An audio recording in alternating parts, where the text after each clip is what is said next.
And guys, isang mapagpalang umaga po sa ating lahat. Ito pong aking pinagkakaabalahan kahapon. Gumawa po ako ng DIY na kalan. Bigatong po to siya. Kasi nga po magastos masyado yung gasol.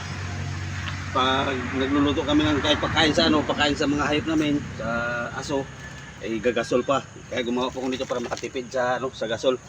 So, ito po ang aking ginawa. Kala na panggatong, dito po siya gagatungan. Dito sa butas na to. Yan, ito, tsaka dito. Balik dalawang lutuan po ito. Yan.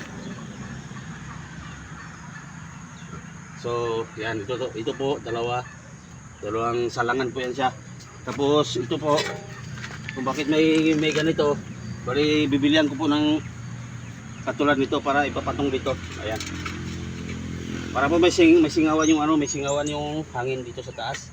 Pag may kardiro na siya o anong ilalagay dito, meron siyang papatungan katulad nito. Ayan. So may nabibili po ito sa sa kaya mo. Bali 60 yata, 60 po yata ang isa nito. Ayan. Medyo makikabigatan lang po ito, kailangan dalawang tao ang magbuhat. Pero dapat po ang nito, ang timplada ng class A. Klase ang simento natin para matibay po at hindi po siya basta-basta matibag. So sinahaluan ko po siya ng mga ganitong klaseng G1.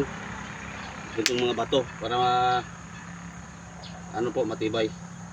Saka may ilang pirasong bakal na ginagamit. Yari na po siya. So kahapon ko pa itong ginawa. Ito po ang saging, ito po ang ginawa kong forma dito para makaporma ko ng butas na yung ko ng panggatong. Katawan lang po ng saging ang ginawa ko.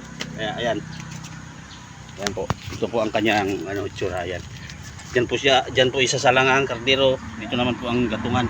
Ayan, bali dalawang po yan siya, ayan. Ayan.